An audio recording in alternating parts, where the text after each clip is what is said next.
Sure, why not? Okay, so it's recording now. All right, so let me show my screen. So I do have a PowerPoint prepared. Woo! All right, so thanks for logging on and showing up for moderator training. This will be the most different kind of moderator training I think we've ever had. But hey, you know, we're just rolling with it. So I mentioned that last week before everybody logged on, I was talking about the presenter training that we did last week, and I actually thought it went pretty well. I feel like it did. I got some nice feedback on it too, that people, you know, felt like they appreciated it. So I hope that people got something out of it. And you know, during that training, I talked about, you know, I said to them, well, you know, we're not going to just cut you loose on Zoom and be like, well, here's your Zoom link. Have a nice day.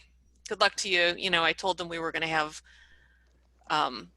you know, we were going to have staff being, you know, virtual hosts, and that we would have moderators as well. And so I think when I said that, people kind of, you know, that went over pretty well. So, so what we want to do today is talk about those different roles, and you all may have, you know, suggestions too, or probably a lot of questions about things that I didn't think about.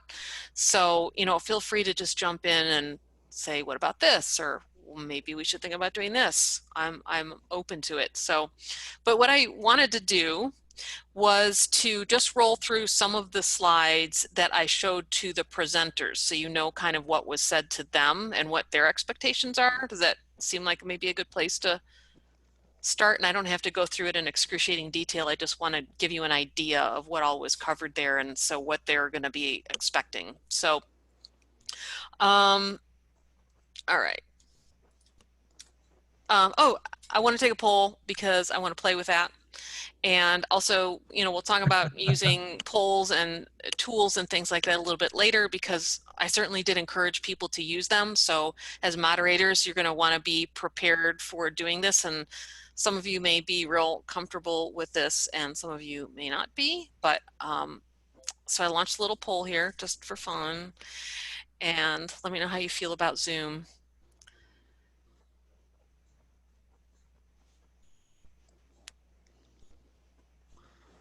I'll give it a second. Looks like everybody probably voted, so I'm going to end it and then I'm going to share it. It really is just as easy as that, using a poll. So this is what our poll said. So we've got the majority of us saying we know enough to get by. I would probably place myself in that category as well. I wouldn't call myself an expert, but maybe after this virtual summit I will be. And then we have a couple who said, hey, I'm a newbie, and a couple pros, so that's good. Pros can jump in and tell me I'm wrong, or tell me here's a better way of doing that. So, all right, I'm gonna stop. Newbies tell you that you're wrong? Yes, anyone And a can tell me. newbie? Yes, of course they can. Okay, so I'm gonna take this down. All right. So as I mentioned, I encouraged them to use the interactive features built into Zoom. I encouraged them to be, you know, driving their participants to the chat room, kind of as people are coming in, that it would be, the chat room's open anyway, but I mean, to encourage people to right away in the chat room. And you've probably all experienced this too, where, you know, you're in a Zoom meeting and people are saying, hey, how you doing? Oh, who's here? And kind of connecting that way using the chat feature. And then I did encourage them to use the video camera feature as well. Almost everybody does that anyway, but you know how it used to be a while back when nobody used cameras at all. Now everyone does, but I still think it's a good thing to try. I mean, I don't want to force anyone to feel like, people have their reasons, right? So they don't have to, but I think it's a good thing to do. So we told them that. I encouraged them to say, you know, guys, hey, you've got 45 minutes, but really try to balance that with, you know, you don't want to rip through 45 minutes of just talking time the entire time and not leave time for peer-to-peer engagement and interaction. So I really encourage them to sort of try to chunk things into 5 to 7 minutes, not a hard and fast rule, but just some chunks of, you know, here's some content. Okay, now I'm going to do a poll. Or it doesn't even have to be a poll. You can even ask they can even ask people to, raise their hand or whatever they want to do. We talked a little bit about using images, needing to be royal free, talked about using breakout rooms, those sort of things. We went over some Zoom basics. I explained to them that we would be using Zoom meeting as we are now, not webinar. And there is a distinct difference between the two of those things. Zoom webinar is much more controlled. It's designed. I'd kind of prefer to be using Zoom webinar for all of these, to be honest, but we have a limited amount of webinar channels. That's really why we're using webinar. And I mean, we're using meeting instead of Zoom. The other thing is that, to my knowledge at least, I don't think Zoom webinar has breakout rooms. I don't think it does. I think you can only do that in meeting. You can, pros or newbies, or anyone can tell me I'm wrong, because I might be, but I think you can't. So, so due to the number of presentations that we have going concurrently, we have decided to use Zoom meeting, and they'll all be Zoom, they'll be ACUHO channels.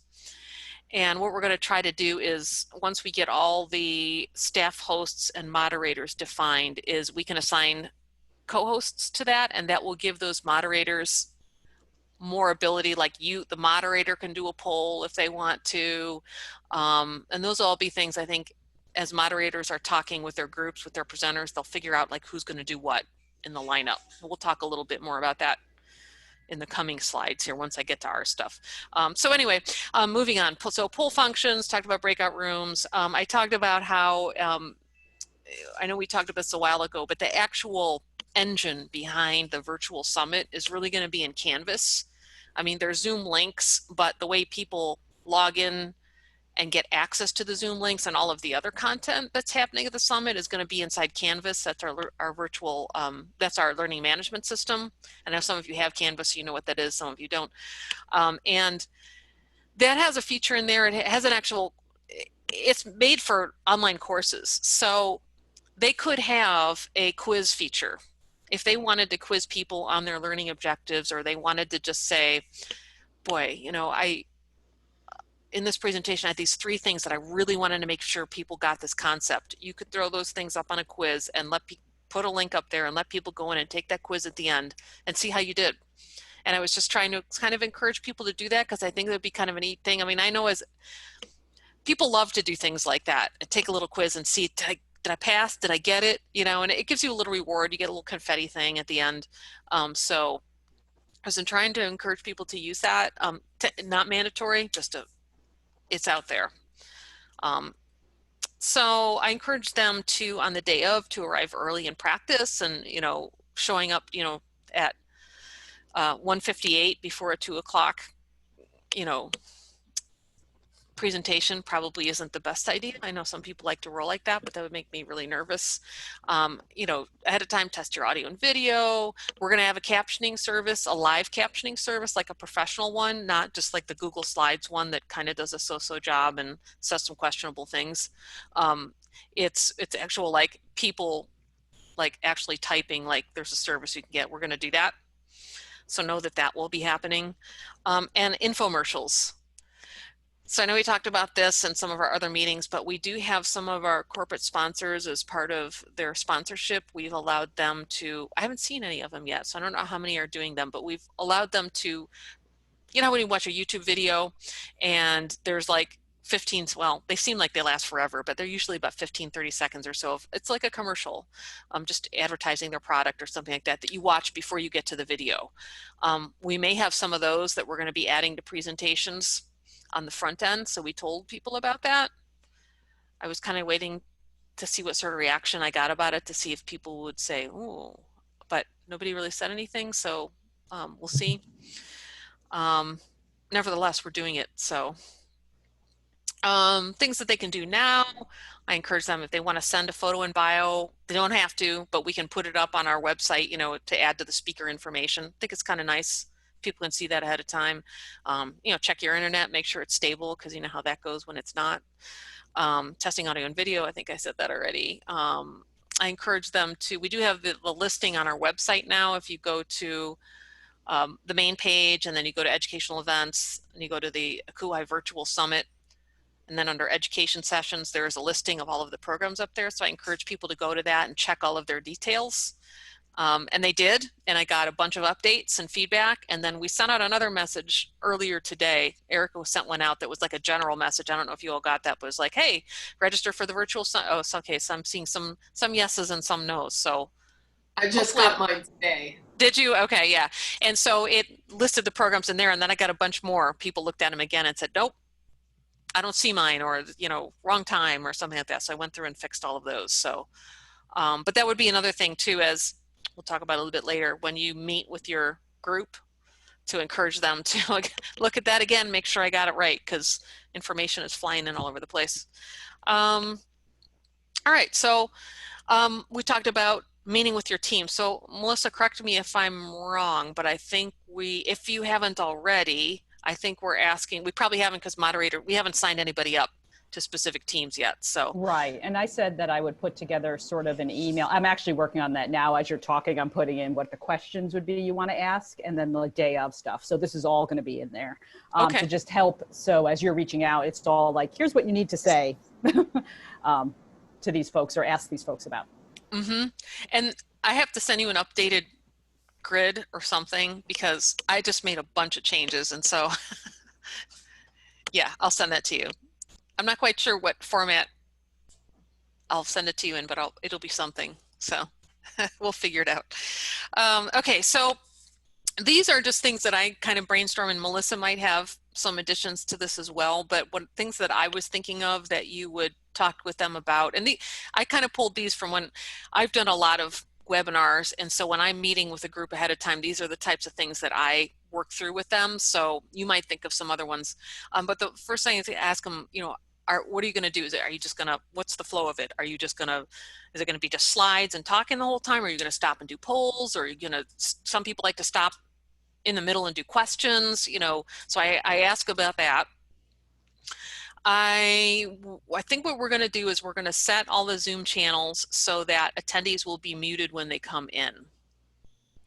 So it was interesting though, because when we did the presenter training last week, I was worried about that because I hadn't done that ahead of time, and I thought, oh my gosh, it's going to be a mess, but it wasn't.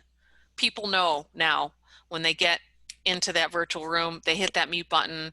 3 months ago, that would have been a disaster.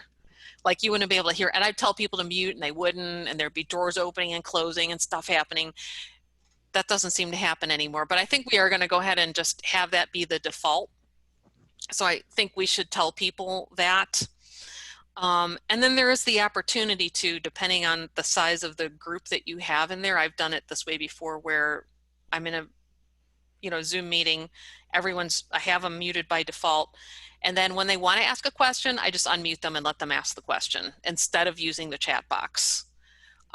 So that's something you might want to figure out with your presenters ahead of time if they feel like they want to do that. One thing that's nice about that is, like, in the chat box, it's nicer in webinar when they have the Q&A box, because the questions are much more, question and answer is much more defined, but in meeting, it's just a chat box. So you have a whole lot of stuff going on in that chat box because people are in there talking and messaging back and forth to each other, and you gotta, as the moderator, you're gonna have to weed through all that and figure out where the questions are. So it's a little bit of a challenge, but your staff host should help you with that too. So, but one way to get around that too is to just, you can ask people if they want to, if you want to ask your question live, and you can unmute them and let them ask it. So we'll try to get that figured out ahead of time. Lori, can I ask a quick question about it though? And just in thinking about how to help moderate this, do we have a good idea about how many people we're expecting per program based on the numbers and everything right now? Do we know?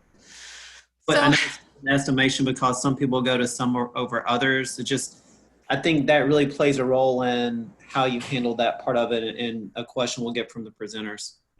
That's a good question. So right now we have 101 people registered for the summit. And we have roughly, we have 8 slots with about 3 or 4-ish presentations in each one. So I figure if that's about 30, you know, so if you do some math on that, they'll be pretty small groups. Well, but that's with the email went out today. So I think we're going to get well more people to register. Like I'm in my head, I'm like, you still have 8 more from Illinois. Haven't gotten that in yet. You know, like, but also with the email going out today, I think people didn't know how to register or didn't even think to do it. So I think it's going to go up. I hope so. I guess a suggestion for what, so ACUHO, we just did a virtual conference Friday. And what you could do is have anybody that needs a question, because if there's like 50 or so people, you're going to be scrolling and try to see who that. If they private message the moderator that they have a question, it's almost like you keeping a speakers list, and then I'm able to say, oh, Amanda has a question, oh, Melissa has a question, and do it that way. Then this way you're not scrolling back and forth to try to see who has their hand up. I love that. And I was going to suggest a lot. David was on the same lines I was. The other thing you can do is rename yourself to moderator, so you're easy to find in the list and they don't need to remember the moderator's name. You just rename yourself, or you log in with a second device and rename yourself as the moderator. That's a great idea. Look at all these tips. Are you Melissa, are you keeping track of these? Okay, good. Yeah, I got it. I knew that there would be more, you know, that people would input. So those are really great. With these things, and this is somewhat related, will moderators also be set up as hosts, so they have all of these different capabilities, and then alongside with that, it will be presenters will they be set up as hosts? Because we did have some conversation about these quizzes in the training, and like you can't set up a quiz, I think we determined, unless you're like a host of it. And so if you're just, or can like you? A poll, like a poll. Yeah, that's what I'm sorry, a poll. Yeah. Yeah. No, you gotta be the host. Right. And in the settings, you can determine ahead of time, you can make people hosts. And then, so if I made you as the moderator, one of those alternate hosts, then you could do it. Okay. Yep. And so we could also make session, the presenters hosts as well, so they have some control if they need it. Okay. Yep. So, yeah, those are good points. I like all those ideas. So just going back to some of the things on this slide, you can all see the slide, right? I never even asked anybody if they could see my screen. Okay, good. You know, do they want to be introduced? I know we sort of got away from doing that in the live sessions, but I don't know if maybe in this format it would make more sense to do that. I usually don't. When I moderate webinars, I usually let the presenters do that, just because I feel like they do a better job. They pronounce the names right, and I think it's just better. But maybe address it with your group and see what they want to do. There's no hard and fast rule on that. It's not a thing that we're saying moderators have to do that. So just discuss the general flow and timing, like about how long do you think you're going to go? You're going to have questions at the end, like kind of what are you going to do kind of thing, so you know in your head what to expect. And then sometimes that comes into play in a little bit, because I did a little mock script later on here, and you'll see what I mean. I put practice on here because not sure if it's a reasonable expectation to say the group should practice. They may want to, and I'm not also saying that I think the moderator has to be part of that, because you all are busy too, and that might be a bit much. But I do sometimes do that with groups that I'm doing webinars with, so I guess maybe I kind of leave that up to you. As it's not an expectation or a requirement. I would hope that the presenters would be doing some practice amongst themselves and kind of getting their game down, and that your conversation with them would be enough that when you get there to that day, and you're going to get there a little bit early anyway, so you'll be able to kind of get situated anyway, so should be enough. But again, I leave that up to you, how involved you want to get in that. It's not a requirement.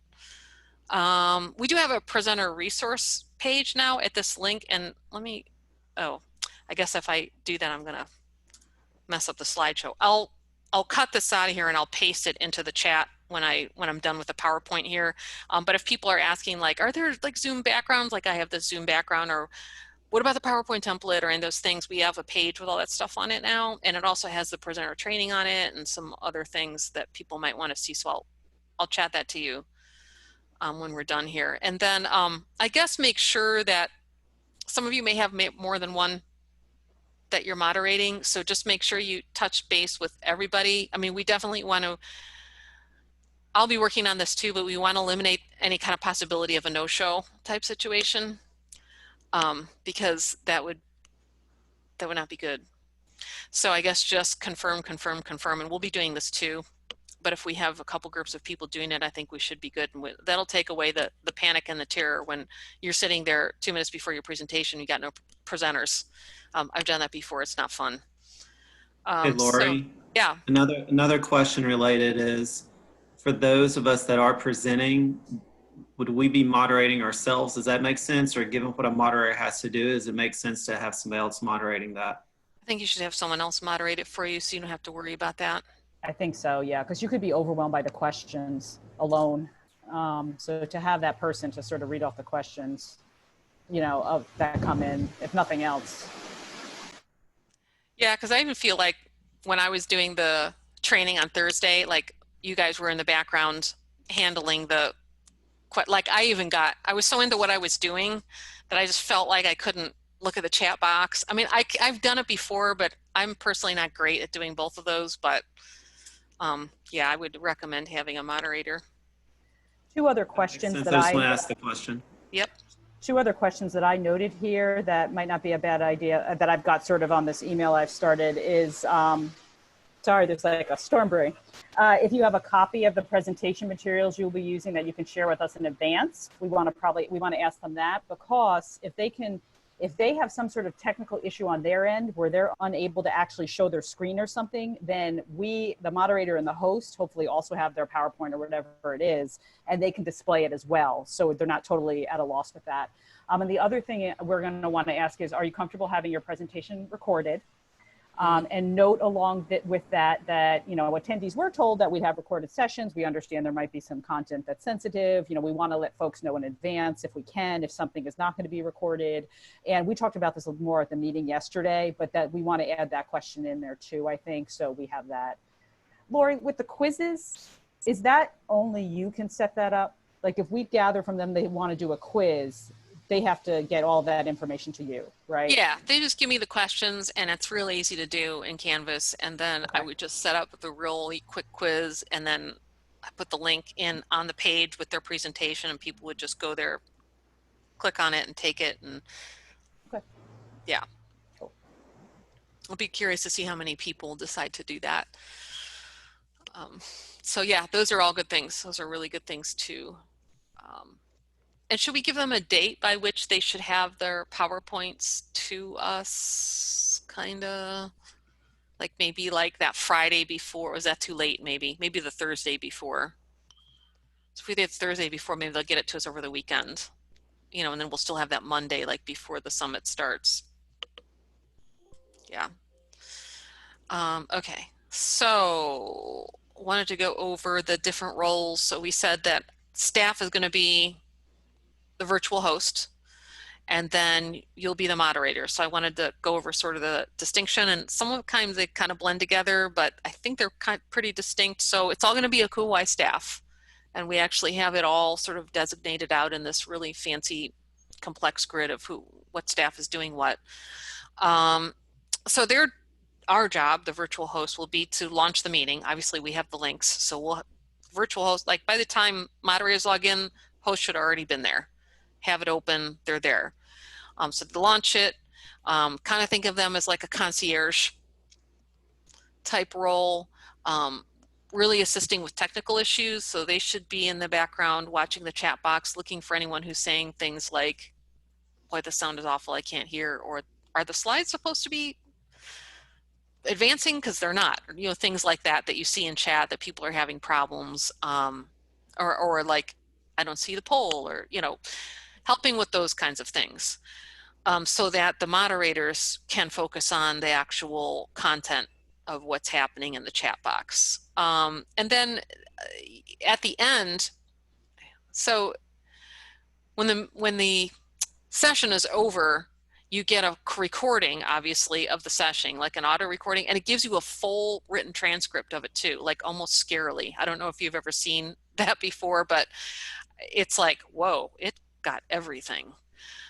So the staff host should be responsible for gathering those things together, the recording, the chat, you know, especially if you know, the presenters have said, oh, we'll follow up with questions that we didn't get to. Because I have a feeling these are going to go fast. Like 45 minutes is going to be like nothing, especially with some of the topics that we have lined up. And so, so we'll be responsible for handling those things. And then also letting everyone know that they're going to get the slides and the follow-up materials that will be posted back up to the site after the session. And I'm not sure how long it'll take us to get all of that posted, but we have a little team that's ready to be doing those kinds of things behind the scenes. So, and one tip that I saw was to, if they can, just put that on a slide, like even like the first slide, like it's going to be recorded and we'll be, you know, check back because we're going to, you know, providing all of the resources later. Because it's a question like multiple, and people will still ask it anyway, but at least some of the people will see that and then you'll get that out of the way. So, so virtual hosts can help with that too. And so moderators, and I'm sure others will have things to add, but this is just like a first tip of the iceberg probably of what a moderator is going to do. So, you know, we mentioned earlier before is, you know, when it opens up and, you know, the host is there and people are kind of taking their virtual seats and filing into the room, just using the chat box to welcome, kind of get a little conversation going while that's happening. Usually takes a couple of minutes. Some announcements would take place, like recognizing and thanking sponsors, talking about the fact that, hey, we have the listening audience, the audience is on a listen only mode right now, and we're going to do questions later in the chat box, and we may have, you know, calling people to have some live, you know, questions asked and things like that. So just kind of handling all those things while people are getting settled. And then the general duty, I think, is to just monitor those questions and comments as they come in, and maybe even helping to stimulate the conversation in some cases, because I think that's really the beauty of having you all as moderators, is that you could do that in a much more meaningful way than I could on some of the topics, because you're living these things in a different way than I am.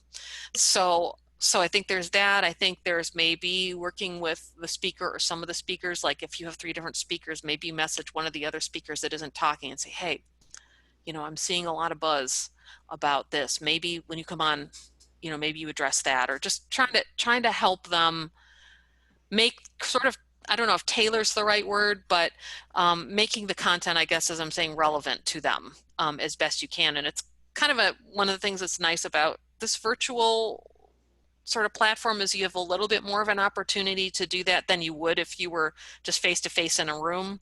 You wouldn't have maybe some of those opportunities to do that. So I would, you know, try to take advantage of that as much as we can, and making people feel that they're in a safe space to ask their questions, and that, you know, making the content relevant to them. Does that make sense? Yes. Any questions about that? And I think that the you know, the staff host and the moderator can work together on these things, you know, messaging each other. And one thing I always like to point out too with the chat messaging in the meeting rooms is you just have to be very careful. It's very, you know, there's that, in fact, we should pull up, I mean, we've used chat before. We know what chat is all about, but there's a drop down arrow there, and you should probably caution your presenters on this too if they're not used to it. It's so easy to send a message to everyone when you don't mean to. You have to really, and I still almost do it sometimes. I have to really look and say, who am I sending this to? So that's a good thing, I think, to cover with the presenters as well, and remind them of that, especially even seasoned presenters can make that mistake. Hey, Lori, I'm sorry. I had a distraction. So if you already mentioned this, I apologize. There is the ability to turn off the saving of the chat feature. So when you go to live recording, or sorry, when you possibly upload the recording of the live presentation, the chat is not documented, which could be good, because if a participant or an attendee does make a faux pas and accidentally post something to everyone that was meant for a friend who's in the room too, like, oh my God, I can't believe this. This is so basic. Yeah. You know, that's not forever documented and part of that recording when it goes into the archives or whatever. So I would suggest turning off the autosave of chat. Yeah, that's probably a good idea. We have a screenshot of all the settings that we want to make sure we do like right before this. So maybe that's one of them because we wouldn't want any epic failures immortalized in the virtual summit. I've seen some, and I know our Division of Student Affairs had intended to record something, and when they went through and read the chat feature and realized they had recorded it, there were some totally inappropriate comments that got sent to everyone that shouldn't have. And so the rest of the division missed out because they weren't comfortable sending it out. Yeah, that's too bad. It does happen though. I'm hoping at some point Zoom will find a way to work with that feature a little bit to make that a little less risky, because I'll tell you. And there is also a feature that allows you to prevent the participants from downloading and saving the chat as well. So turn that one off too. Yeah, that's a thing. I've made a note of that. That's a good idea. Okay, so let's see, what do I have next? So this is a sample script. I will send this out afterwards. I'm not saying this has to be the script that everyone has to say. It's just a sample of what you might say. I tend to have, like, for me, I like to have bullets, because if I read something, it just sounds like I'm reading it. So I prefer to decide what I want to say, what I want to say ahead of time, and just follow the bullets, and that seems to work better for me. But some people would rather just have a script and read it, and that's fine too. There's nothing wrong with that. Whatever you're comfortable with, and there may be things in here that I may have missed, but this is an idea of least of what you might want to create for yourself. So just start with saying, some people might want to avoid saying morning or afternoon at all, depending on time zone, because figure when these get uploaded later, none of that matters anyway. So maybe you just welcome someone in a different way and say, welcome everyone, and skip that all together. Thank you for joining us and welcome to the session entitled whatever. I think it's important to say the title, just make sure people are in the right session. Of course, hopefully we're doing that with the chat box, kind of welcoming anyway, but still, it's a good thing to say. Introduce yourself. You're going to be the moderator, talk about your role, and mention that you're going to turn it over to your speakers in a minute, or if you're going to introduce them instead, you might say something a little bit different. Before we get started, you're going to cover some housekeeping basics and just talk about how the flow of the content's going to go. Mention again, you're going to be recording it or not, depending if that's a thing you decided that you're not going to do. And I still have to approach that subject and try to get some understanding around that at the central office, because I have a couple times and I'm not sure if people really understand what I meant, but I'm still working on that. We'd be posting the recording slide deck on the virtual summit page after the session. Talk about using the chat box function. It'll be monitored, and then time to address the questions at the end, or maybe if you've decided you're going to do questions every 5 minutes or something like that, or whatever, then you would obviously change that up. Or if you're going to do the live question thing. So if anytime there's any technical issues, they should let us know using the chat feature. I thought it might be good to mention the closed captioning, just so, people will see it, obviously, so they know that it's going to be there, but so maybe that's not important to mention because they'll see it. So that'll be a thing. And then there is going to be some thanking of the sponsors, and I don't have a exact wording script for that yet, but I will. So that's to come, but we will need to mention something short about that. And then turn it over to whoever's next up. And please, this is not, you may want to do completely your own version of whatever this is, but if I didn't want you to feel like I was given nothing to say, at least this is something. Any questions on that? Okay. Oh, that's it. Okay. Well, what did I miss? If there's an infomercial, when will it happen? Like before we do the script, like when would that happen? And who controls that? It'd be, so the host will do that. Okay. My hope is that we could somehow, if we do get PowerPoints ahead of time, that it could sort of be attached to that, so it just kind of go. But I think it's better if it's a YouTube video, if the virtual moderator, or I'm sorry, the virtual host just plays that and then you would flow right into the content. Okay, so do you envision the script happening before that, or does it depend on? Boy, that's a good question. I think it would happen before that. Okay. Right, so you can just do the infomercial and then it just goes right over to the presenters. Yeah, I think so. And then maybe this part about this, you know, of course the infomercial might be different than the, I don't know, we're gonna have to work that part out. I'm not exactly sure. Okay. I'll have to figure that out. Okay. I'm not even sure how many of the infomercials, I haven't seen one yet. Yeah. I keep asking about it, so we'll see how that works out. Yeah, I just don't know. We warned the presenters there would be infomercials. I just think if I do the script and then I'm like, and now I'm turning it over to our presenters, and then they're like, infomercial, you know, which is fine. It might be nice to know where it flows, where it goes in the flow of it. Yep, you're right. Quick question, y'all. Does the infomercial align with the sponsor that we're thinking? I don't know. I have to see when I get them, because I've been wondering about that too. And I also wondered when I mentioned it in presenter training if people would object to it, thinking, what if that's my competitor? But nobody said anything, but I'm certain that they would. And we would certainly not force someone to have an infomercial of their competitor on their presentation. Right. That would be weird. So I do like the idea of, if the infomercial is known beforehand, just to send it to the presenter beforehand so they know what's going to put there. Because if for some reason it's a topic or something, there's something in it that's just a trigger or something like that, it could really throw off everything. could be inappropriate. Yeah, and it could be something really innocent, but it's just the topic of the presentation and the way they did their infomercial, and it may not be called. I really like I see some heads nodding, but the idea out there about that. Mm-hmm. Yeah, the reason I asked the question, Lori, was because if we're saying we'd like to thank sponsors, that could be a good flow into the infomercial if that aligned. Right. And we should probably try to do that.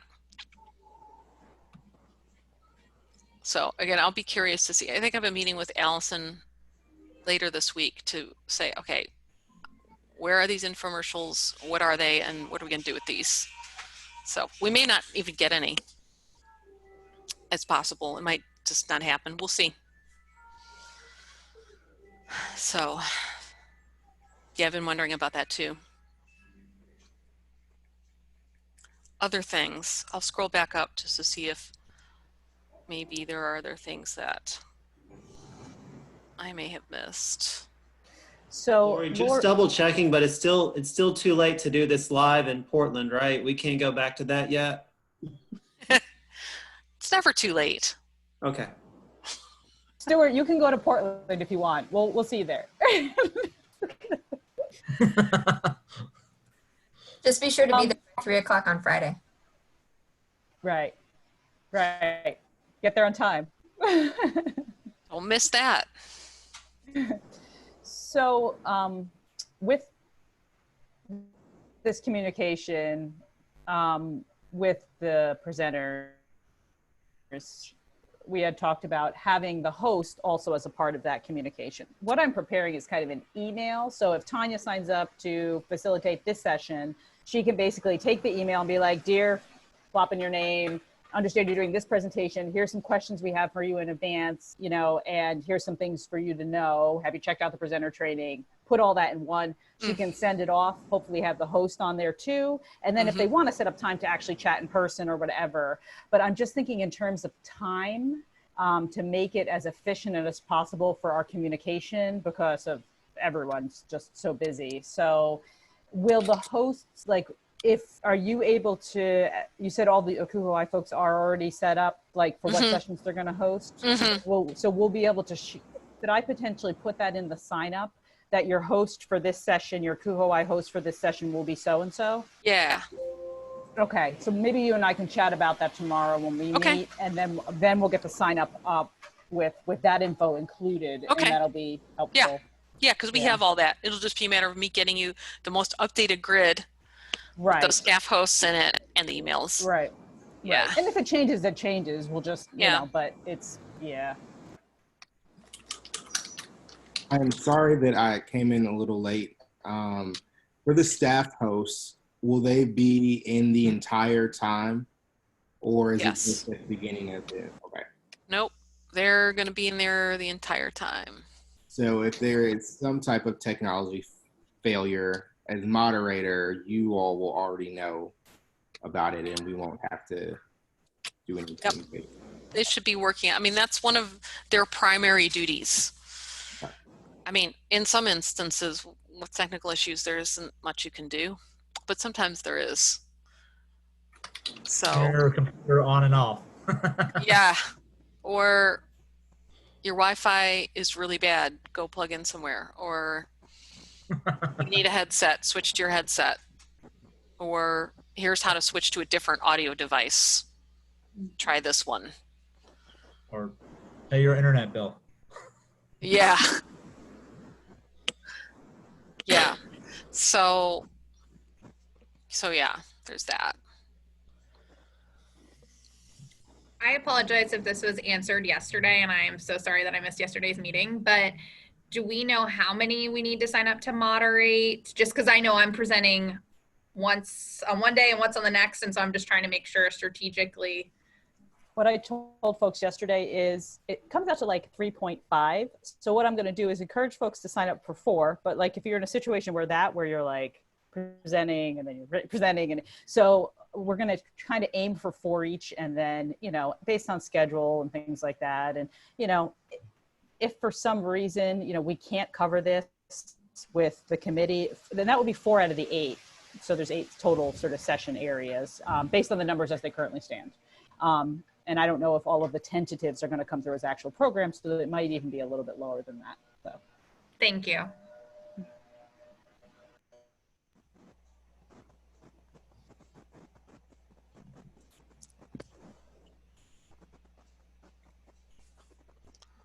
Is there anything else?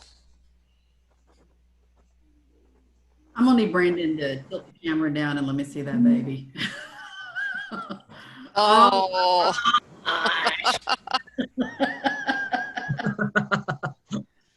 I need more babies in my life. Look, you could have this one. Yeah. I'll fit her in the nail. She's very peaceful right now. That is just momentary. Brandon, you need to moderate just like that. Just like that. The guy was falling asleep. To sleep. This is an actual question I have. As the moderator, do we need to have our cameras on? Because there's a high likelihood a 4-year-old will climb on me in the middle of a session. That is the future of the housing profession. Then the answer is yes. Just don't want to be a distraction. So true. So true. I don't think you do, because you won't be saying anything for most of it. And when I assist on the virtual roundtables, you've probably seen me on one or some of those. I usually don't have my camera on. I'm usually just in the background, like doing things. You just need to add it to that script, like, and let me introduce my 4-year-old. Just, you know, tuck it in there. No, that's a guaranteed part of every meeting, because usually he's singing. This is a real, so, and maybe I missed this earlier when I stepped out. Are we encouraging those that attend to have their cameras on? Because I know that's something that we've had to do with like students or some of our other members of the community, as we've done things at GW to be like, hey, if you're going to participate in a meeting, it's good to have your camera on. If you need to turn it off for other reasons, go ahead and turn it off, but we understand that.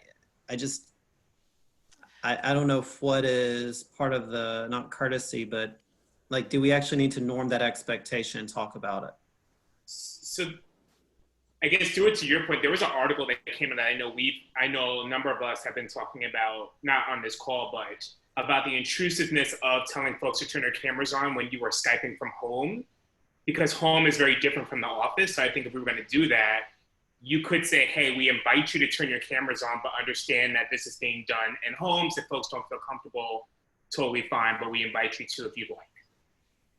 Absolutely. And I love that way of phrasing it. I just thinking that we're assuming that people are very comfortable with Zoom, and that kind of how you interpret people having their cameras on and off and what that means. And I just think it's so worthwhile that we take the time to say that at the beginning. I mean, based on what you just said, Dave, you know? Mm-hmm. I like that a lot. I think as far as having the actual presenters having their cameras on, we would hope that they would. But as far as the attendees, I think that's exactly the right attitude, I think. Lori, do you think that ACUHO sort of up front might be able to make some sort of statement about, like Dave just That's suggested? a good idea. Let me make a note of that to Erica, because I know Erica is preparing a communication, kind of like we would have done, know before you go kind of thing. And that might be something to put in there. So let me add that. Camera usage.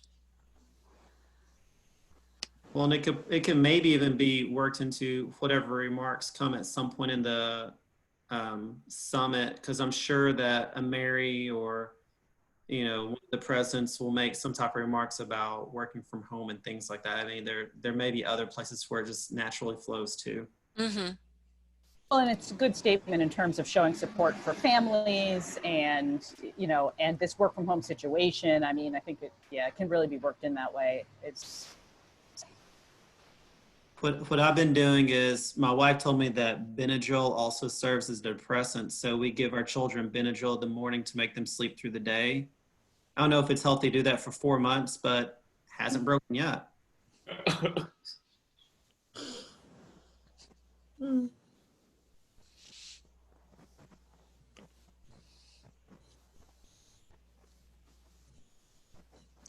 Well, we could all have 10 minutes back to our day then.